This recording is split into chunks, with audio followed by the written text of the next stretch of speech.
Hello, everybody, for the Beyond Dispute course. We are going to talk today about how much should tragedy define us as the Jewish people, and of course, we're primarily speaking about the Holocaust and its aftermath, and how we have been using the Holocaust for any reason. What I wanted to do is actually give a short introduction, and through my own experience growing up in Israel, we started learning about the Holocaust at second grade. So it was the same year that we started studying Torah too. As I remember the setup, the classroom, first grade, we learned how to read and write, and then second grade, we started talking about the Holocaust. And when the teacher was talking to us about the Holocaust, and she said, whose family here had some experience or want to share experiences from their family's experience with the Holocaust. So a few kids raised their hand, and I also raised my hand. And I was telling them how, they came to Israel. I don't think I shared too much, but what I perceived as such a bad experience, and what I heard from my parents traveling through the desert, I thought that was the Holocaust. Everybody's tough journey getting to Israel, because don't forget, I sat around a circle with kids from 24, 25 countries that all either were born in Israel, first generation, or second generation top. So we knew that somehow this brought us somehow together. So, and it was a secular school. So that's another aspect of it, that really Zionism and the aftermath of the Holocaust brought us together. That was an accepted and understood notion. So the teacher called my mother, and she said, how come, you were in the Holocaust? I know you're Yemenite, so what is this about? And we understood that that's how I perceived it. And the second thing that I have about this first experience is I remember when the teacher was talking about the experience, and I can't remember exactly what she said, but I knew in my mind, I was a second grader. I was 7 years old, but I remember this. A voice spoke to me saying, like I was speaking to myself, saying, humanity sank to the lowest level. That the bad was so bad that it went all the way. We've hit rock bottom, and from now, humanity should just be good. So this is an interesting experience that I've had with this as a kid. And when people ask, how early should you start teaching children about the Holocaust or other things, I don't know. My experience was not insignificant in second grade. And so I just wanted to share that with you. I think it kind of gives a framework of different experiences. Of course, American Jews had totally different experience with the Holocaust, but in Israel, you couldn't really divorce it from your experience. That's what I was saying. And even if a Yemenite family feels like it's part of us. When I studied about Hitler killing the Jewish people, I didn't say, they were just after my Ashkenazi friends. So there was no such thing. We were all together. And if they pursued them, it meant that they would have pursued me too. And in fact, I'm glad we have half Moroccan here. Hitler did get to Morocco. And we know that he was going to continue.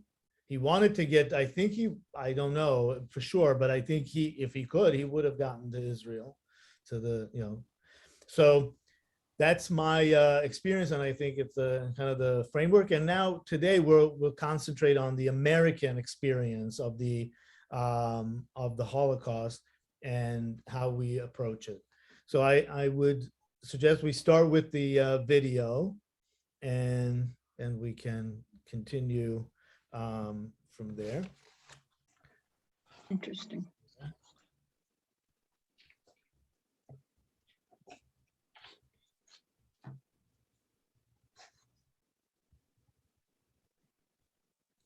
Okay, just give you a little bit of, so this is Dr. Edna Friedberg, and she is she works at the, she's a fellow historian at the United States Holocaust Memorial Museum in DC.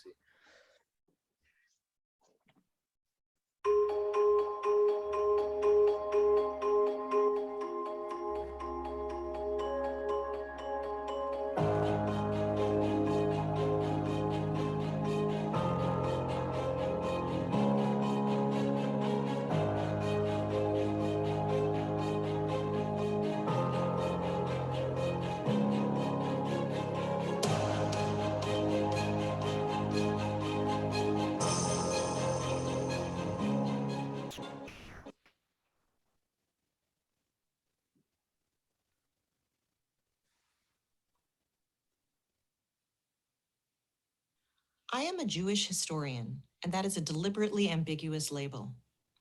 In one reading of that phrase, I am a historian of Jewish people and their experiences. But I am also proudly Jewish myself, and as such, not neutral about my subjects. Jewish history is personal for me, as is my daily work at the U.S. Holocaust Memorial Museum in Washington. When I began to work at the Holocaust Museum in 1999, I was wary that I would contribute to what some see as an unhealthy obsession with Jewish victimization. The Holocaust has become central to American Jewish identity.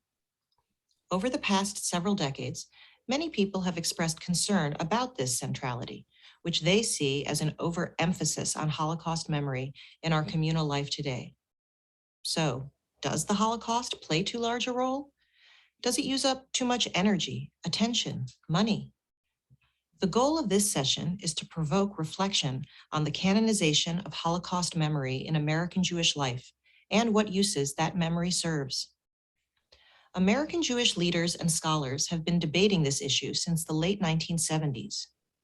You will be examining textual sources ranging from the World War II era to recent years, hearing the voices of rabbis and historians, parents and teenagers.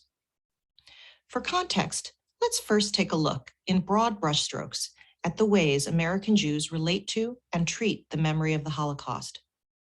There is some hard data on this subject.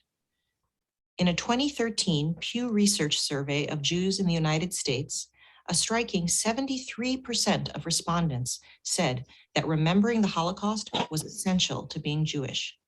This was the highest ranked response to the question of what made them feel Jewish, outstripping values such as leading an ethical and moral life, observing Jewish law, or caring about Israel. Many of the most revered and frequently quoted figures in American Jewish life have a strong link to the Holocaust.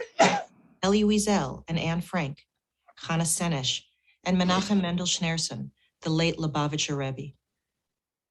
Enemies of the Jews and the Jewish state recognize the emotional weight of the Holocaust, as shown when they use the Holocaust to attack us. In 2006 and 2016, the Iranian government sponsored Holocaust cartoon contests in which winning entries portrayed Israeli soldiers as Nazis, and another showed Anne Frank in bed with Hitler. People who want to anger or hurt Jews know where our weak spots are. The importance of the Holocaust to American Judaism is also reflected in both quasi-religious and sometimes explicitly, formally religious ways. Over the past several decades, the traditional memorial service has been updated to include a segment paying tribute to the 6 million Jewish victims. More dogmatically, in language that has become a sort of rallying cry, the philosopher and Reform rabbi Emil Fackenheim made the case that Jewish survival and faith were necessary in order to deny Hitler, quote, a posthumous victory. Fackenheim was himself a Holocaust survivor and chose the name 614th Commandment as the title of his ideology, deliberately framing the Holocaust as a motivating force for sustained Jewish life. Similarly, the March of the Living was founded 30 years ago as an annual pilgrimage, starting at the Nazi killing centers in Poland and culminating in a triumphant arrival in Israel.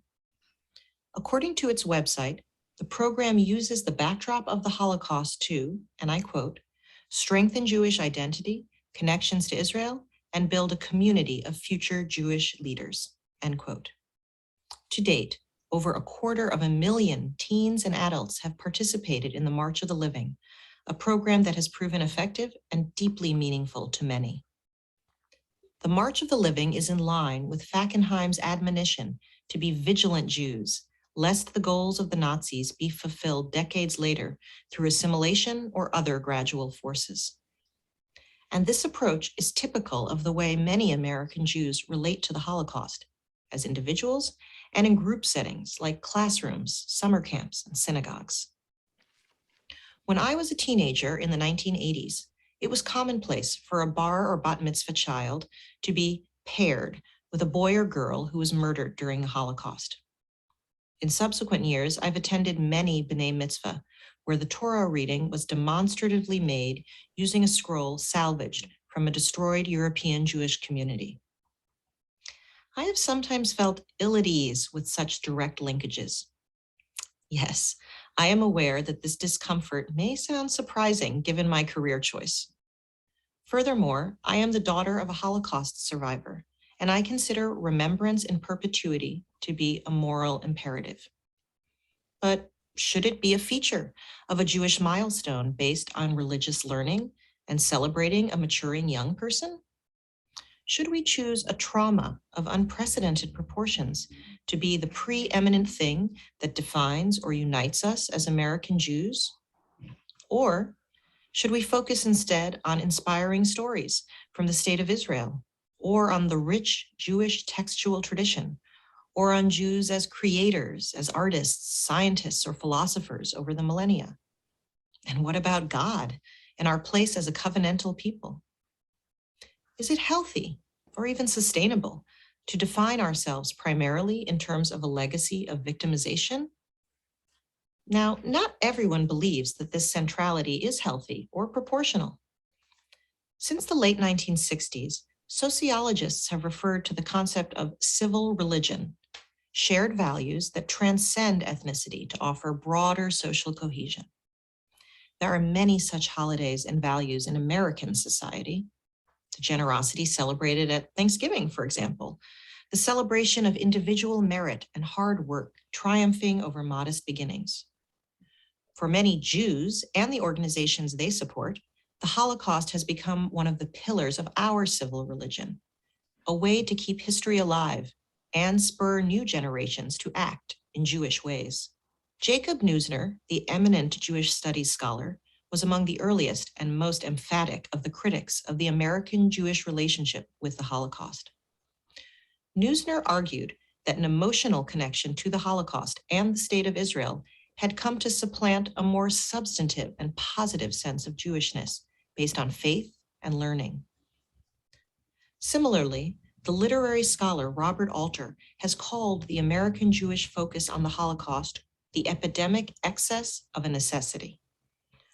Writing in 1981, Alter rejected the burgeoning centrality of the Holocaust in American Judaism, arguing that it, quote, may be more than anything else an appeal to Jewish masochism, an attempt to base collective identity on a sense of dread, or, if we are utterly honest about these matters, on the special frisson of vicariously experiencing the unspeakable in the material comfort and security of our American lives.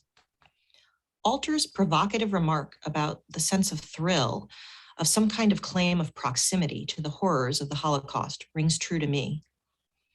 American society celebrates people who publicly share their personal pain and channel it into something positive. Sandy Hook parents lobby for gun control. Cancer survivors raise research funds through highly visible charity walks. As a teenager, I repeatedly nudged my father. Why won't you talk about what you went through, Daddy? In some morbid way, I was proud to be just 1 degree of separation from tragic events, as if it might make me seem deeper than the average Midwestern teenager. The survivor is accorded a kind of privileged status, that of someone who passed through hell and lived to tell the tale.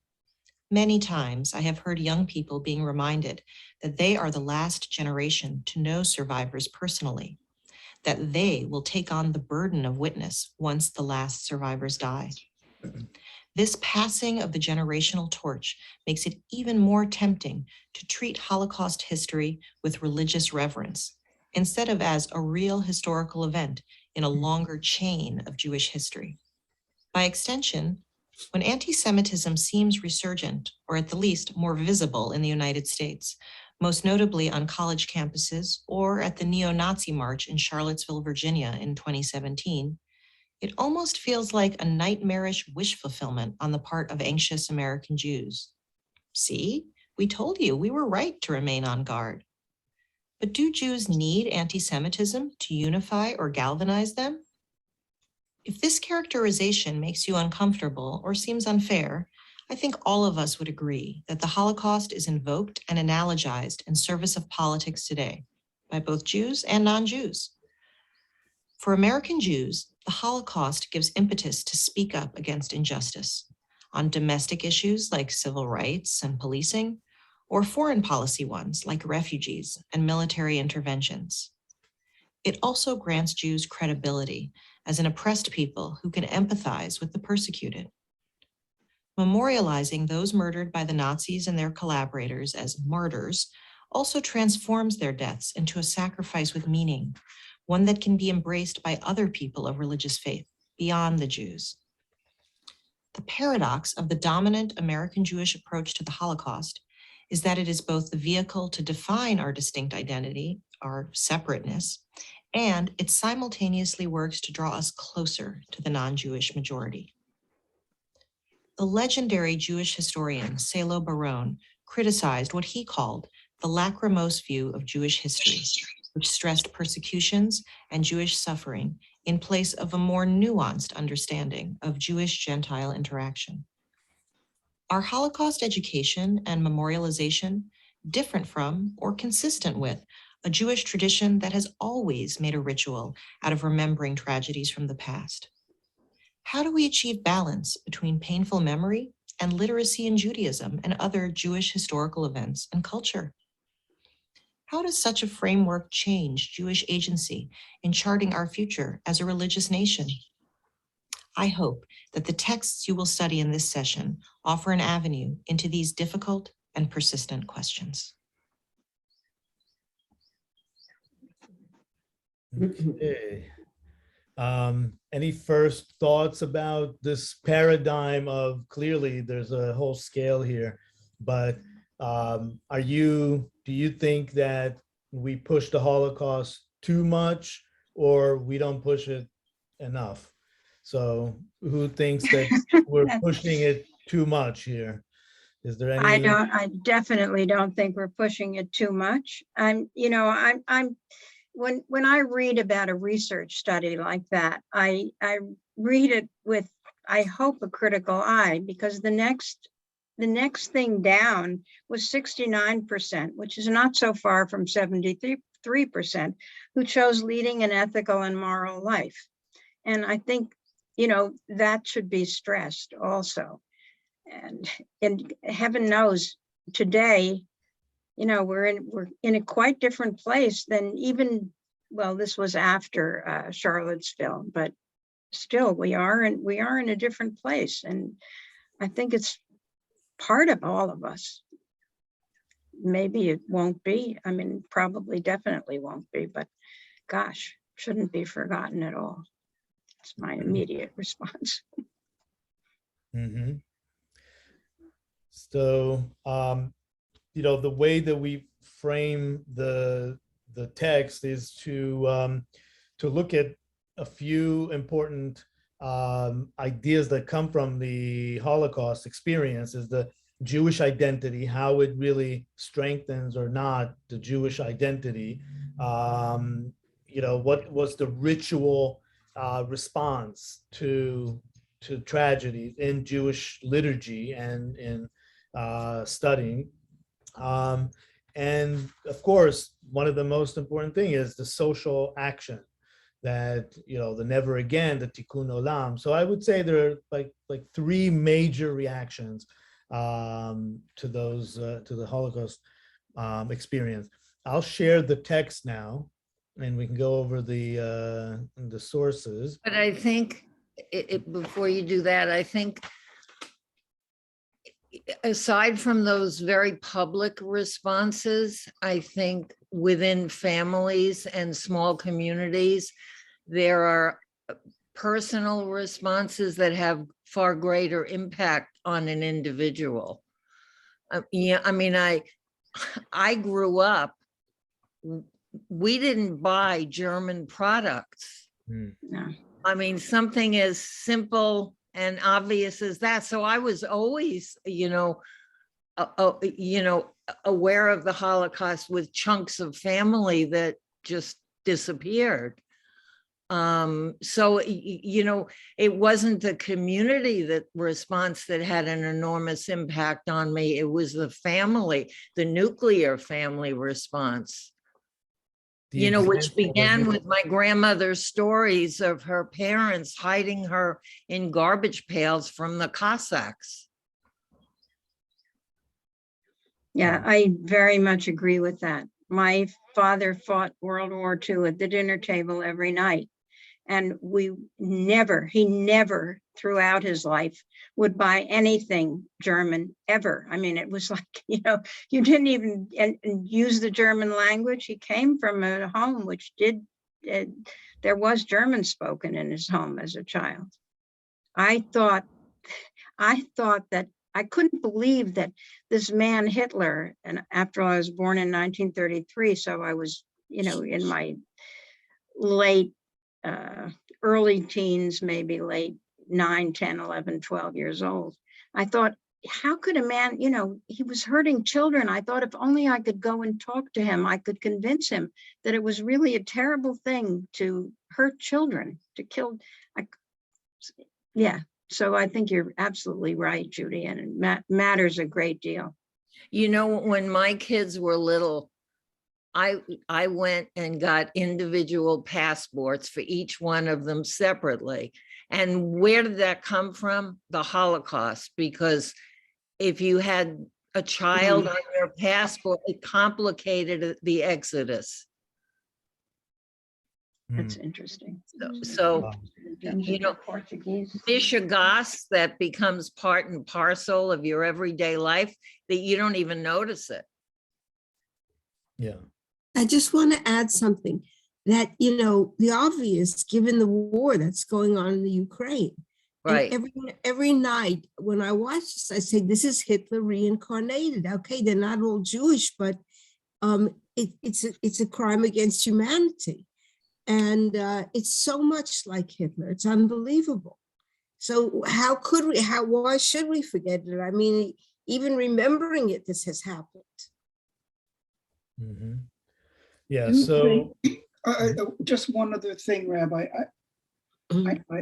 I too had similar experiences about not buying German products and the German language and that sort of thing, which always gives me a shiver sometimes when I hear it.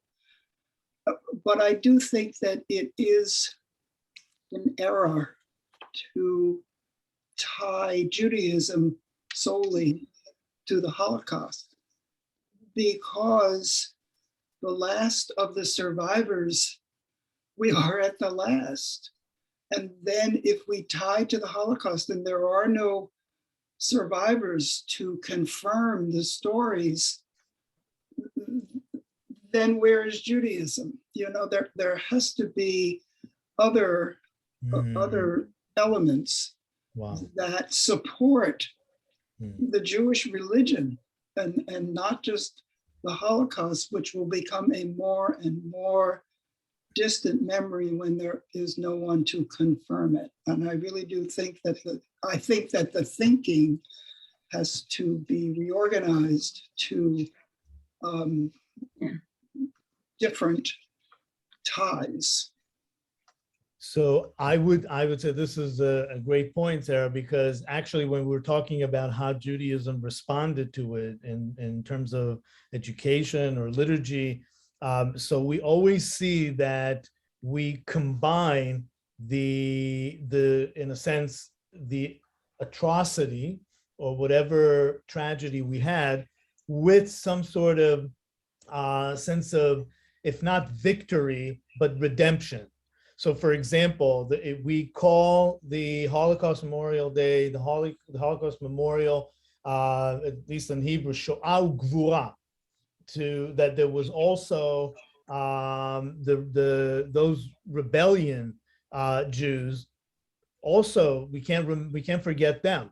You know, the Warsaw Ghetto uprising and so forth. So there were people who pushed back and fought against it. So we always see, and eventually the Jewish people, of course, were not defeated totally. I mean, we suffered a big trauma and tragedy, but the final solution did not come to fruition. So we celebrate that too. So every time we commemorate the tragedy, we also commemorate some sort of silver lining in it. I don't know what the silver lining in the Holocaust, but it did result in some way the state of Israel and everybody coming together. So just to respond to you, Sarah, that that's what the Judaism did. The rabbis and the Jewish leaders always done that. So it's not always just sits on the memory of tragedy, totally. And by the way, Passover, just so we just finished Passover last night. Passover is a memorial day too. It's Yom Zikaron. Basically, every holiday that we celebrate in Judaism is a memorial day for something. And a lot of times it says also it's memorial for the Exodus from Egypt. And just so, the Holocaust was an awful reminder of tragedies that happened to the Jewish people in the past. And we did build our identity based on those, because the Exodus from Egypt, only 20%, according to Jewish sources, left Egypt. So it means that 80% somehow disappeared or perished, or however, whatever happened to them, but they stayed back in Egypt.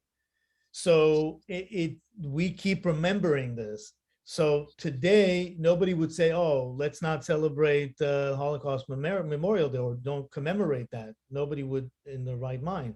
But somebody would say, oh, what do I need Passover for? It's happened a long time ago.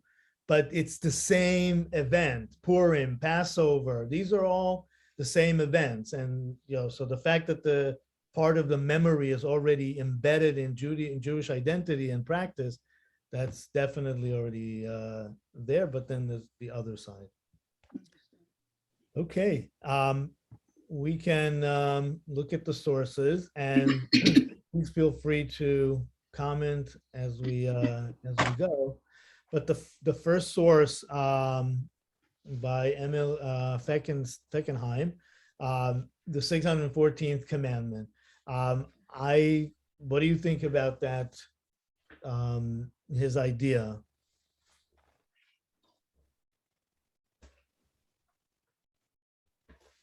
I think it's a good idea.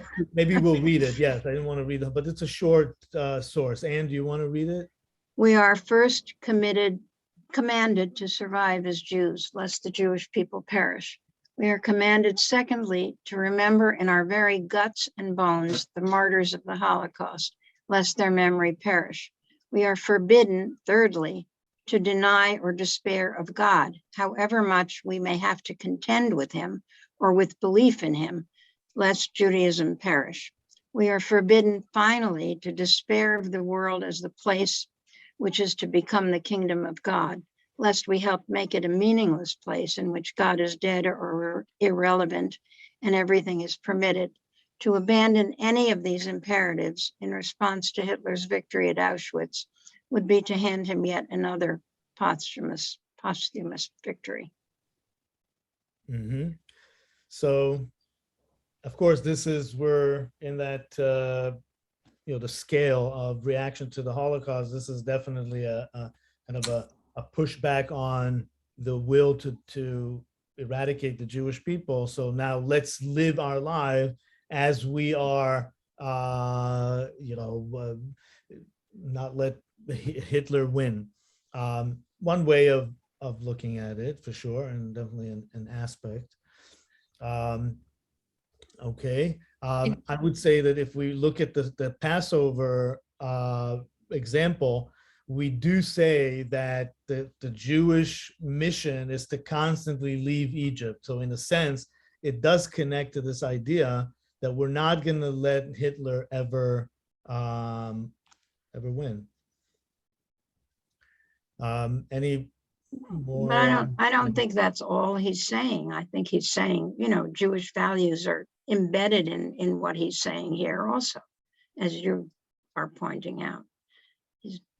Yes, no, And definitely. I think what he's pointing out, remember, in the very guts and bones, I think that relates to what I said earlier. It doesn't matter whether there's a Holocaust survivor still around, because the Holocaust has become so much a part and parcel of I think, of Judaism, on a very personal level. So at home, you felt that was part of your Jewish identity. Absolutely. Yeah. Yeah. And of course that information is transferred to my kids. Yeah. I relate to what he says, it's about the to remember it in our very guts and bones. Yes, it becomes who you are. And even if you don't know how to explain it, it's still, that's how you behave. Yeah. Yeah. Okay. I mean, as a kid growing up, I used to think it wouldn't be good to have more than 2 children. I mean, this was a child's view of things, because if you needed to save them, you only have 2 hands. So you can only hold one in each arm, or one each in each hand. So it would not be a good idea to have more than 2 children. I mean, Wow. because you might need to hide them, you might need to save their lives. So, I mean, this is just coming back to me. Yeah. Wow. No, it manifests itself in many ways. But you ended up having more children, so that's good. Yeah, right. So I had 4. Okay. So let's continue. Actually yesterday we also had the Yizkor service in the synagogue, because it was the second day of it was the 8th day of Passover. And so one of the, if you look at the Yizkor, this was one of them. That's not the one we read out loud, but nonetheless, so this is a ritualistic, liturgical reaction to the Holocaust. Before we read it, as a rabbi, I think that we have to react to stuff like that. And I remember when I was studying Talmud for in the beginning, the first years, I always, it was odd to me that the rabbis decided to change a Jewish practice because now the Gentiles adopted it. So we needed to stay away from it because now they're doing it, and we need to stay separate somehow. So the rabbis have reacted to transformations around them all the time. So I think it's definitely appropriate. Personally, for me, the one thing that I know post-Holocaust as a rabbi, even though I belong to the conservative movement and ritualistically I'm limited in who I can marry and who I can designate as a Jew, but from my perspective, my philosophy is that I cannot exclude anybody from the Jewish tent that Hitler included. That to me is my reaction. So if Hitler saw someone who is quarter Jewish as Jewish and is worthy, so to speak, on going to death camp, then I don't have the moral place to say that I cannot accept these people as Jews. Okay, would you like to read that? How about Judy? Where am I reading? Sorry, I was, I mean, we don't have to read the whole thing, but it's a short paragraph. exalted in memory Yeah. of the 6 million. Yeah. Exalted am I on? Yeah. Exalted, compassionate God, grant perfect peace in your sheltering presence among the holy and the pure, whose radiance is like the heavens, to the souls of all the men, women, and children of the house of Israel who were slaughtered, strangled, and burned in the Shoah. May they rest in paradise. Master of mercy, may they find eternal shelter beneath your sheltering wings, and may their souls be bound up in the bond of life. Adonai is their portion. May they rest in peace, and let us say amen. Amen, which is appropriate anyway, because it was yesterday. You know, may their memory be a blessing is what we say all the time when someone passes away. Right. Same here. Yeah, definitely. It doesn't come directly as a direct translation from the Hebrew text, but nonetheless, it's appropriate. Okay. Anne Frank, this is a really, important subject, and I was amazed, to see how a 16-year-old child, a woman, but she grew up in that room, between 13 and 16. I mean, that's amazing. To talk about this level of forgiveness, that's amazing. Ellen Bookbinder, you want to read this paragraph? Yeah. Who has inflicted this on us? Who has set us apart from all the rest? Who has put us through such suffering?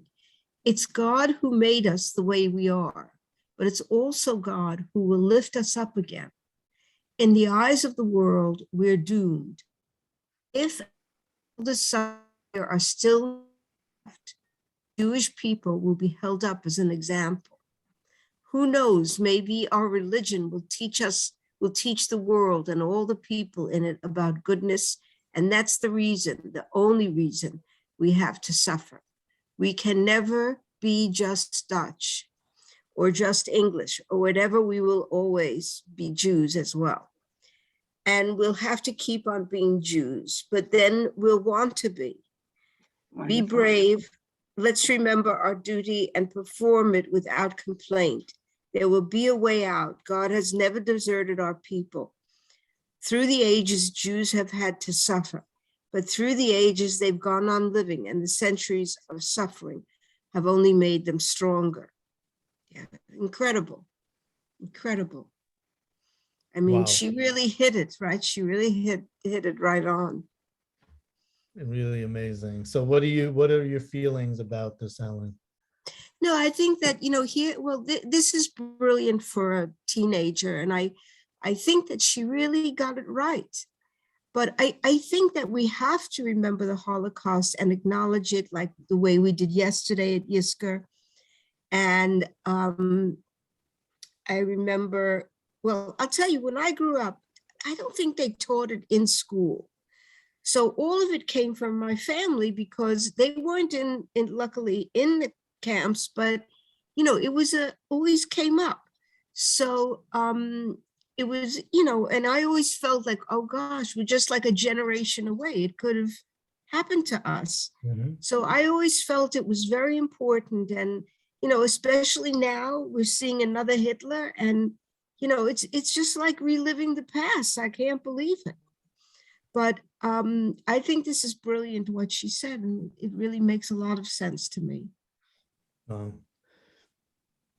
Yeah, she wants to give and it's amazing to think that she at 16 had that consciousness Insight. that's new, that the Jewish people somehow have to serve as an example, and they will never be able to really be totally assimilated as Jews. They can be assimilated and be forgotten as Jews, but you can't be Jewish and anything else, or you'll always be Jewish as well.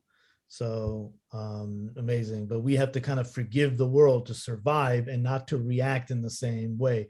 So it's amazing that we're, the timing that we're studying this, because the Holocaust Memorial Day is in 4 days and Passover is just behind us. And these are pretty much the same stories that we have to, God already intended for us to be in a slavery situation. This was already a prophecy to Abraham. This was not something that was not part of the, in a sense, Jewish development. So we see here that it was, in a sense, the same idea that when we left Egypt, we weren't supposed to now become another pharaoh and to react or to take to avenge. It was about understanding that just like we were poor and slaves and all that, we shouldn't inflict this on other people. That's the lesson. So the interesting thing that the Holocaust happened before the state of Israel came about. And so in a sense, it's the same paradigm that we left Egypt to establish a more just society. And the question is, did we learn that lesson? For me, that is the main question. It's one of the last questions we'll ask here in the last source. Did Israel or the Jewish people learn the real lesson of the Holocaust? I can tell you from a personal experience, for me, the main teaching of the lesson that we have to learn from the Holocaust is that, and that's what I thought the Jewish people were at that point, that we shouldn't be fighting ourselves. Mhm. That that should have stopped Jewish conflicts one way or another. And that is the one question that I still have lingering in my mind from Israel, with the political wars in Israel, with the division in Jewish denominations here. That to me is, I can't understand that, because I'm still sitting in my second grade, circle in my homeroom class and learning about the Holocaust, sitting with all my Jewish brothers and sisters from all over the world in this establishment of a new society after this aftermath of the lowest that humanity could reach.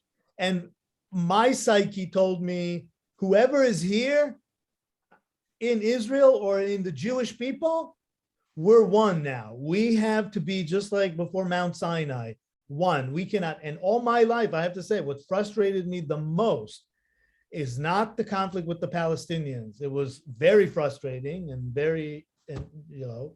and we all had to go to the army and all that.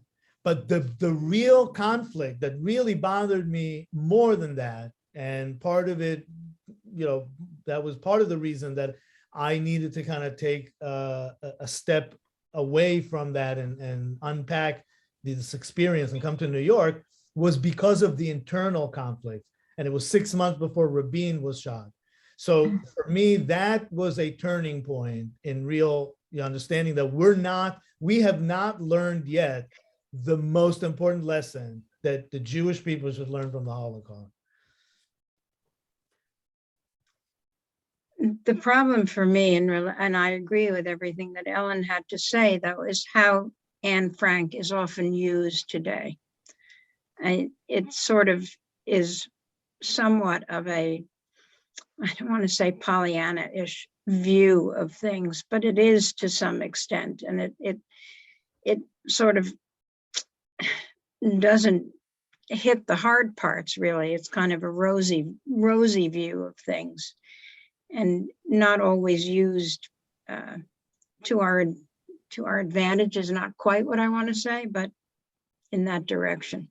In what sense? Can you elaborate on that? Well, I think, it's made to seem, she's held up as a heroine, which it certainly was. And she wrote an amazing book for a 14, 15, 16-year-old. I mean, she really was going to be a writer, a beautiful writer. But the reality is not there, really. So that At means least that- not in this excerpt at any rate. And that's another thing, that these are all somewhat taken out of context on the sources, so that it's hard to. I know you place said it it. was hard for you Yeah. to look at those sources, but what I saw that they did is they really put it on a spectrum. They really started with a source that they picked that really promotes dedicating our lives to battling, Hitler's mission. And on the other end, the last source that we will be reading is basically maybe we're pushing it too much. So, and then they took kind of places from different, yeah. Mhm. If I might say, I think that Anne Frank has become a business. Yeah. Yeah. They don't take the kids seriously. And from that, you get lecturers, you get bookings, it's financial, but she had so much to say, and her voice is not adhered to. And if mankind doesn't get better, we'll never get out of this mess. It has to start with every individual. I do have a comment about Anne Frank. Yes, I think that perhaps there's been some exploitation there. Amen. Nevertheless, it is very hard to relate to 6 million people. It goes beyond what you can process, and yet you can relate to one person's story. And I think that is the strength in literature. I think that is the strength in movie making, and in all of the ways that the Anne Frank story has, sit down, all the ways that the Anne Frank story has been used is that you can relate to one person. And when you talk about 6 million, it's almost too much to fathom.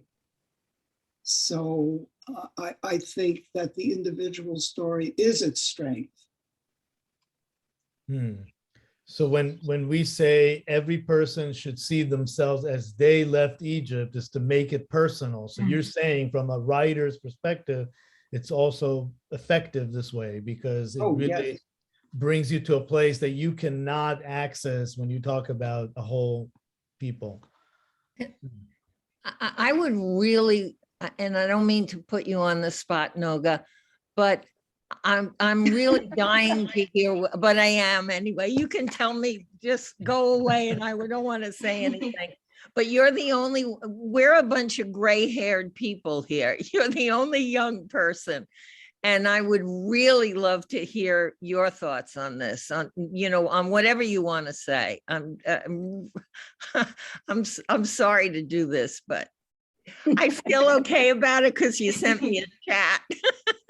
Don't apologize. Can you hear me okay? Yes. And Noga is a student at the Jewish Theological Seminary, so she's semi-professional. Oh, okay. I didn't So know it's that. not like she's detached from this conversation in any way, shape, or form. I am, but I think I'm really lucky. My grandma, my aunt's sister-in-law, was a Holocaust survivor. And so I think I'm very lucky to have grown up around her story, and she had a really hard story. She was younger than 6 when the war broke out, and then ended up writing a book. But I grew up hearing about living in a cupboard for months on end, and seeing as her brothers were taken away and killed, and she spent time in Majdanek, which was an awful, awful concentration camp, and so death camp. And so I think you're right that that also created some sort of like personal connection to the Holocaust that makes it more resonant than thinking as big as 6 million. But I don't know, I think about my peers this year for Holocaust Remembrance Day, the like liberation, the anniversary of the liberation of Auschwitz.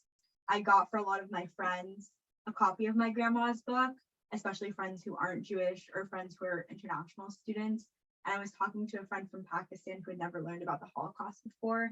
And so him reading my grandma's story was his first real interaction with it. And I think that if Anne Frank's story resonates with people as a way of learning about the Holocaust, or if a philosophical approach like Fackenheim's is one that is resonant, or I heard ones from a leader of the Palestinian community who used to take his university students to Auschwitz, and then he had to escape Israel and now lives, I think, in the United States or Canada for doing that. But if that's a way of creating a connection to this story, I think there's so much to be learned.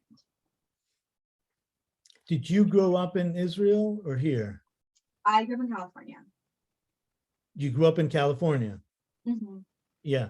So, but you lived in Israel for a while? No, my parents are Israeli. I was born in Israel. I just moved when I was really little. Okay, got it. 10 summers in Israel. Okay. So, because, you know, definitely the Holocaust experience is different with the Jewish people here and in Israel. So I thought if you had that experience. So from your parents who are Israelis, they were born in Israel. So they went through your parents were born in Israel? Yeah, but I think my strongest connection to the Holocaust really is from my grandma. I think she was one of the first survivors that would take trips of students back to Poland in the 80s, which wasn't long after she escaped from a displaced persons camp. And then my grandpa he was a professor of genocide education. And so it was also something that was very dear to his heart and still is. Right, Anne? Yeah, so I think that was like a big. So how does that experience with the Holocaust affect your life? You think that you, even the fact that you chose some sort of a Jewish course of studies is also related to that? I think so. I was looking at the source sheet that Anne created earlier that noted what drove people's connections to Judaism, and the first one was remembrance of the Holocaust, and the second one was ethical or moral convictions. And I think for me, like I see my purpose as doing good in the world and being involved in issues of social justice. And I think a lot of that comes from really not understanding how my grandma could have suffered such unconscionable, unjustified injustice. All right. So I think we can continue with the sources. And I think it's really interesting in that Pew Research survey that 73% emphasize the Holocaust, but 69% leading an ethical and moral life. And the two are, I mean, you're combining that. And I think that's why we can misread that study without taking note of the fact that those two things are very close to each other and Yes. the strongest. Yeah. Okay. The pledge, the March of the Living in Canada, or this is the pledge. And actually, Noga, would you please read that? Yeah. We pledge to keep alive and honor the legacy of the multitudes of our people who perished in the Holocaust. We pledge to fight anti-Semitism, anti-Zionism, Holocaust denial, and all other forms of hatred directed towards the Jewish people and Israel. I'm sorry to stop you, but it's really not clear because I know you, because you're sitting in one room with Anne, you have to be muted. I'll come closer. Is this better? Yeah, you have to be in front of Okay. We pledge to fight every form of discrimination manifested against any religion, nationality, or ethnic group. We pledge to actively participate in the strengthening of Jewish life in the diaspora and Israel. We pledge to increase our knowledge of Jewish heritage and pass on a love of Jewish life and learning to the next generation. We pledge to give tzedakah, to assist helping the needy wherever they may live in the world. We pledge to involve ourselves in Tikkun Olam, to build a better world for all members of the human family. After the Shoah, the promise of never again was proclaimed. We pledge to create a world where never again will become a reality for the Jewish people and indeed for all people. This is our solemn pledge to the Jewish people, to those who came before us, to those of our generation, and to those who will follow in future generations. Yeah, so, but they're also saying here that we definitely bundle the Shoah experience with fighting anti-Semitism in different forms. Anybody wants to comment on this? This is a very good program, the March of the Living. I know that's very successful. And I know that, there's, again, it's like you're saying with Anne Frank's diary, or Anne Frank's, she become more of a kind of a symbol, but not always taken seriously. March of the Living with some kids also, it's a trip to Europe. They don't really relate to it that much at the moment, at that same moment. But I think that there's an expression in Hebrew, in halakha, a lot of times, that ma shelo ba lishma, ba lishma. So maybe something that you start doing not for the right reasons will end up being, or resonate later on, and be for the right reason. So I definitely think it's very good to promote. My experience when I traveled with Stanley a few years ago to Eastern Europe, and our intention was not to go to the camps, but we ended up going to a few camps, and it did change my experience of it too. Even though I knew rationally and emotionally a lot of things about the Holocaust and lived it, but stepping and walking in those camps and to see those buildings, and I had this experience where it was so strong. I cried there as I was walking, and actually Stanley had to stay in the car because he wanted it, because he was on a wheelchair, and it was just in one time, the first one. And I just thought I'm just gonna run and look and come back. But literally I felt the people coming out of those walls. It was so silent that they were shouting out of the walls. So that experience I only had when I walked there. So I definitely think it's a very, very important experience. We went to Eastern Europe, and we went on what they call a tour, and we went to Auschwitz. There were some people who just couldn't go. They waited outside. Phil and I went. We went with Miriam and Adrian. I can't even explain it, but I have a story to tell. Yeshiva of Flatbush used to send about 20 kids on March of the Living. It was in April. It was a big deal. The kids paid for it themselves. They went, they came back, they saw Auschwitz, they saw other things as well. And one day I was in the house, and my side door opens, and one of the boys, I think he was a senior from Flatbush, was standing in the door. He wanted to come in. So I took one look at him. I said, "What happened to you?" From a modern Orthodox kid, regular, tall, skinny kid, Syrian kid, wonderful boy, a black hat, a white shirt, a black jacket, white socks, black trousers. He had gone to Israel, and it was just too much for him.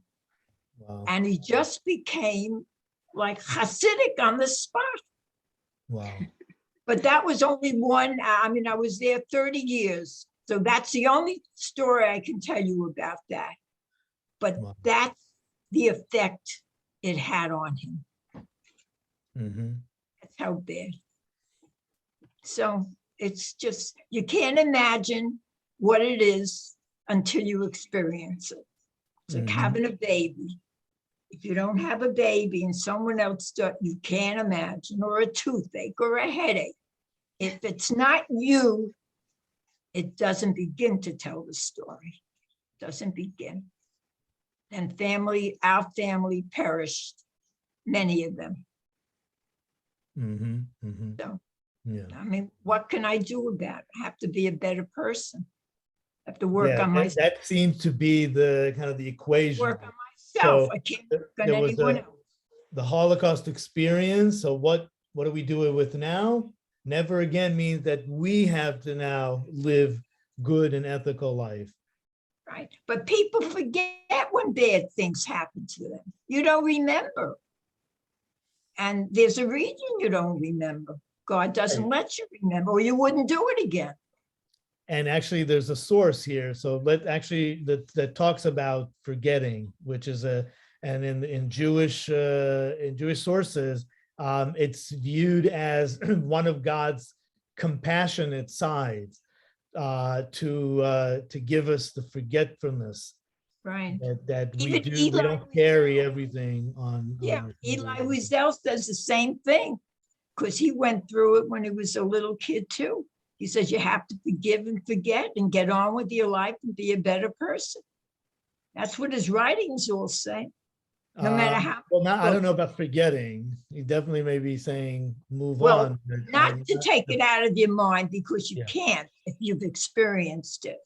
But you got to get on with your life and do better for yourself and your neighbor. So It's a big- I think, again, that's the main question in our session today is you have to move on with your life.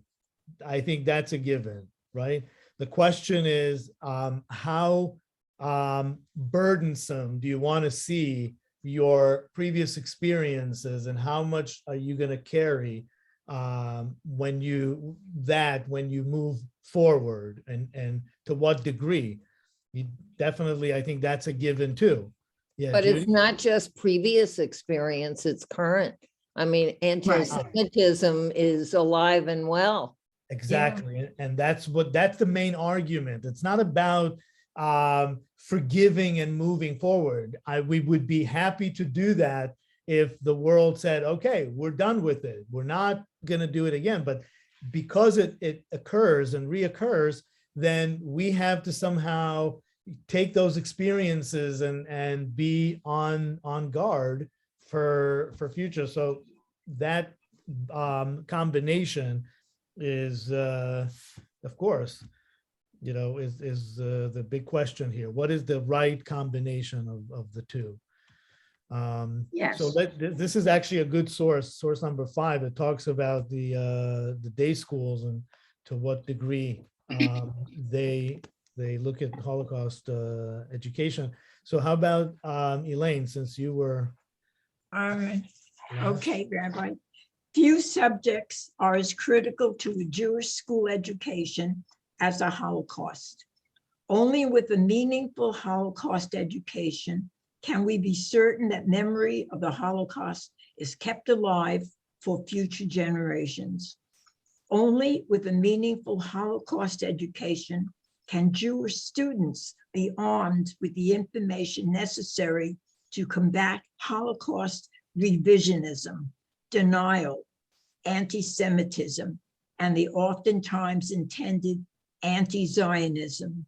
And only with a meaningful Holocaust education can students gain an understanding of their people's history and thereby a better understanding of their own identities.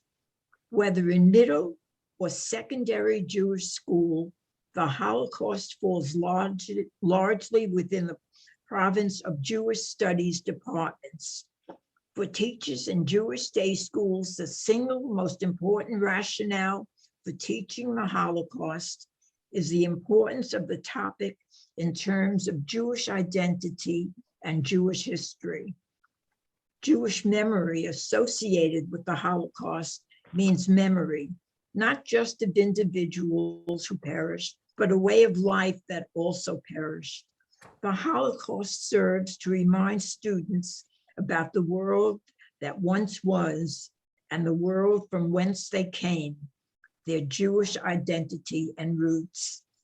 Teachers in Jewish day schools do not want students to leave their classrooms with an impression that Jews went like sheep to the slaughter. Instead, they stress the importance and prevalence of different forms of resistance during the Holocaust. Yeah. So that's the education that I can tell you I'm a product of.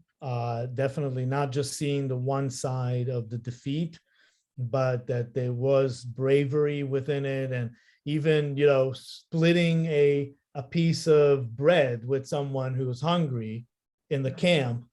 We were taught this was bravery. This was altruistic.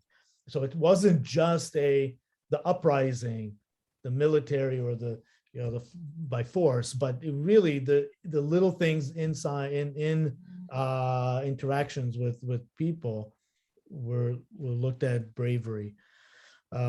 And I think what Rabbi Mark Gelman here, Rabbi Gelman was actually here. He's from Long Island. He was part of the God Squad.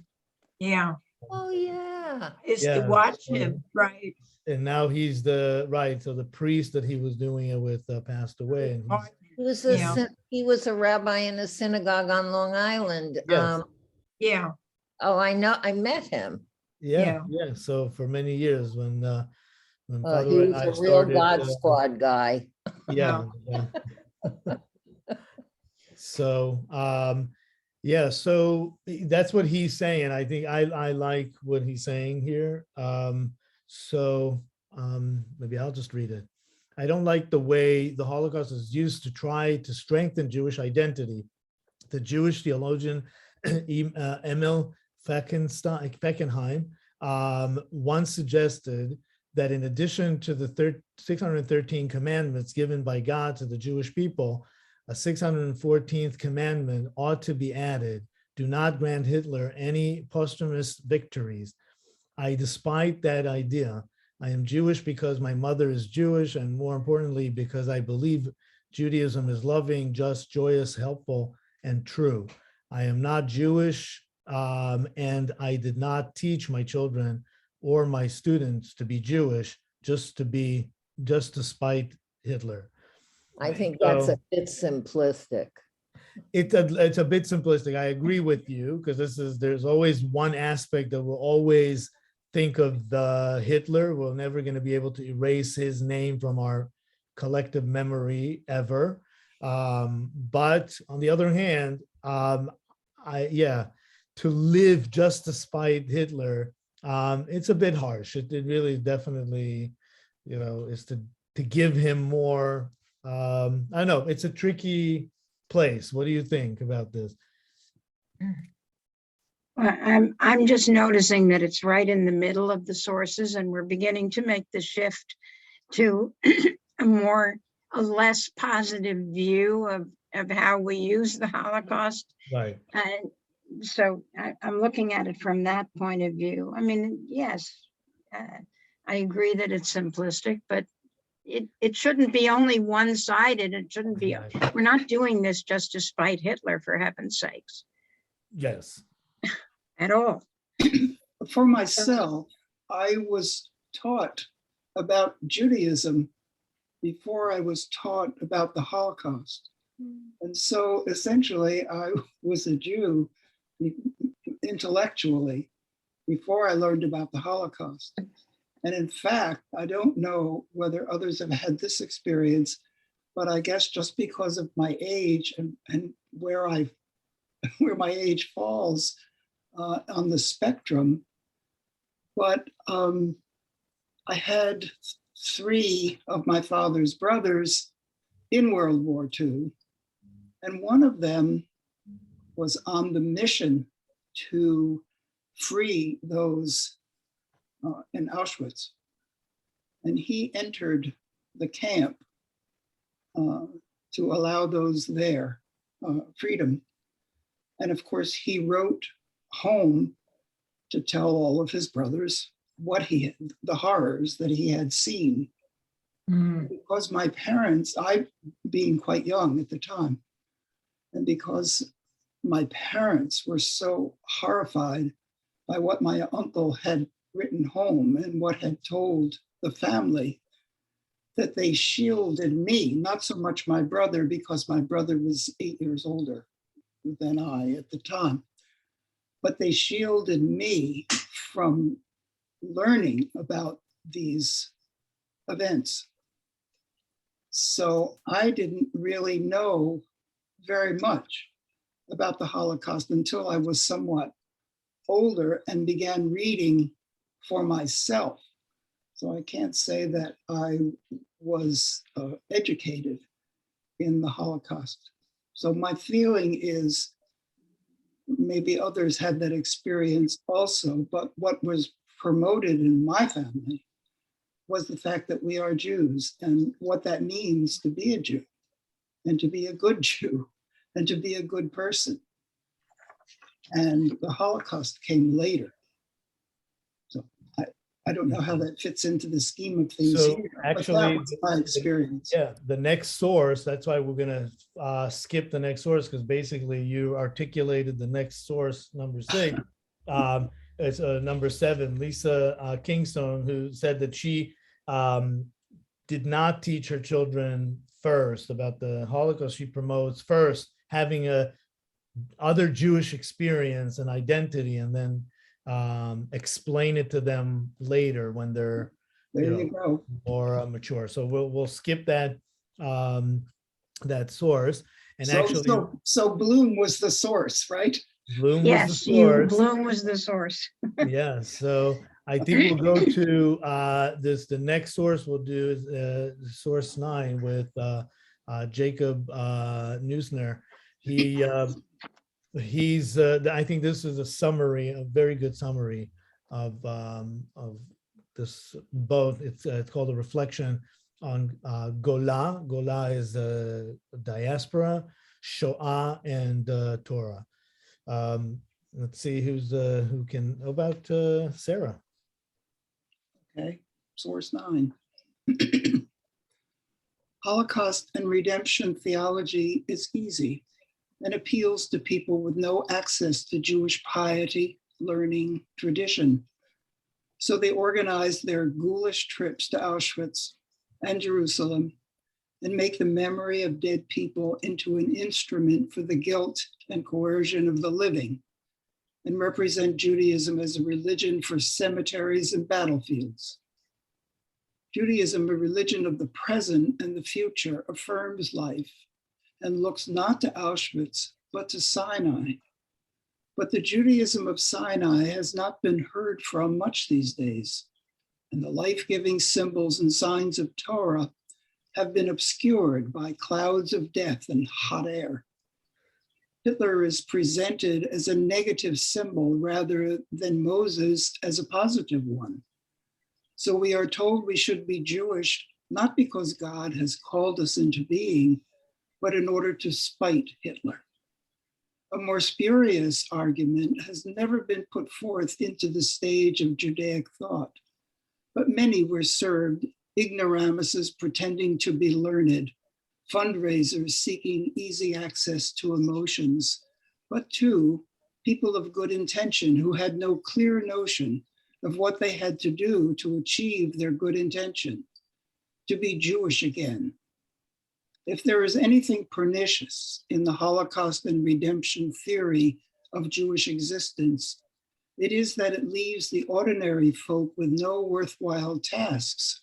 No theory of Jewish existence will speak to us, which says only, give and be saved, cry and feel saved, make a trip to Israel and be forever saved. Mm. Oh, wow. Oh, he's angry.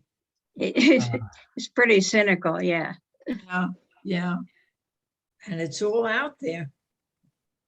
Yeah. So what do you, Sarah, what do you, how do you agree with it? Do you agree with some of it? I Disagree agree. with I it guess I agree vehemently? with some of it. I guess, you know, it's a lot to digest in that one. I Mm. think. Well, what he It was does talking go about, along the- somewhat with my it's- own experience, yes.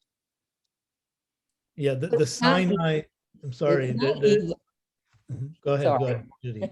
It's not either or. It's not Exactly. black or white, and he makes it into that. Yes. It's ridiculous. Well, I think he's making a point by exaggerating to say, we started caring more about the dead rather than the living. Moses's last suggestion to the people, to the Israelites before he leaves them, he said, choose life, always choose life, which means, whatever you do, choose life. So, right. I mean, of course, I think we've said we need both somehow, but I think what he's saying is we've made it too much. And I'm at least relating to it on one level. There are many groups of tikkun olam or social justice and all that do wonderful work on that side, but they never attend synagogue or would never attend classes or Jewish education. And they're missing all this other part of what Judaism teaches about life, not just treating those. So again, I would say he may be talking about, kind of that aspect that we have to keep battling the brokenness, but we don't see how much wholeness and beauty and, encouraging the Torah, the Sinai could be. I think So- there was a period of time when there was so much fundraising connected with the Holocaust, with that may have elicited definitely elicited some of this. Yeah. Because You as Judy says, it's about finding a balance. I mean, that's what this course is about, from beginning to end, finding a balance between two extremes. And the way they've constructed, the way Edna Freiberg constructed the sources here, and it's beautifully done. And I'm seeing it really almost for the first time, how the progression from one to the other and what's exactly in the middle. It's really interesting. Yeah. And I think we have time to read the last source, which again is not that long, but it's also, I think, very important too, about, and this again, he's talking about a different aspect, but I like the title, Israel still hasn't learned the most important lesson of the Holocaust. And let's see how he frames it. So I think everybody at this point read something. So Ellen, I think we're back with you. Okay, this is the Anshel Pfeiffer, right? Yes. Okay, absolutely. Israel still hasn't learned the most important lessons of the Holocaust. That's his quote. Preparing for a not far off age when we will not have living testimony of the Holocaust means also thinking about it in new ways. For those of us descended from survivors, and for Israelis and Jews who feel the Holocaust is somehow ours, it inevitably means part of our personal and national connection to it will be lost in the universalization of the Holocaust as a historical symbol of dehumanization. The Midrash says, Gezerah al Hamet Sheishtach, Sheishtach, Yeah. Shishtakach Sheishtach mehalev. Mehalev. The dead must eventually be forgotten from the heart, as the grandchildren and great-grandchildren, not first-degree relatives, we are not allowed to say Kaddish over them. Soon there will be no survivors and no one left to say Kaddish for the victims. And as we lose living witnesses, we will also have to let go of the you can't compare rule. Not because there is a crime in history comparable to Nazi Germany's attempt to industrially exterminate the Jews. There isn't, and hopefully there never will be, but for history to be of any use beyond personal recollections, then comparisons must be drawn. There are those who want to cling to the unique experience of the Jewish people as a persecuted minority over 2,000 years and see that as the sole reason for the Holocaust. For them, the sole lesson of the Shoah is that Jews must be strong and independent and build Israel as a secure haven for another storm. That's not a bad lesson to learn, but it can't be the only one. I think that's pretty much sums it up. And so let's not necessarily just build, like one of the sources suggested, that we have been building, in a sense, quasi-religion with its own temples and, the Holocaust memorial buildings, everywhere. And there's almost like a quasi-religion that developed around the Holocaust and giving Jewish identity that much weight. So I think for me, again, I would say the lesson that we need to learn, the one lesson that we have to learn, is that we shouldn't be fighting amongst ourselves. And for me, that's where it starts. And then hopefully to other nations and everybody else. But if the Jews, continue to have nonsensical conflicts, then we're not learning the lesson. But Rabbi, at that time with the Jews, whatever they had, that wasn't the reason that this happened. No, I'm not saying that that's the reason that, although the Talmud does say that when we don't get along among ourselves, God brings calamities to us. But were the Jews not getting along at that time? Well, in different ways, of course, throughout history. But I mean, that was definitely a very tricky time for Judaism, because there are people who said, let's make Israel our land and go, even if it's under the British or, before that, the Ottomans. And some people said, no, we're giving up our aspirations to even move to Israel. We are happy in the diaspora. And that's why, as we read a couple of sessions ago about the Reform movement, calling their, they had a whole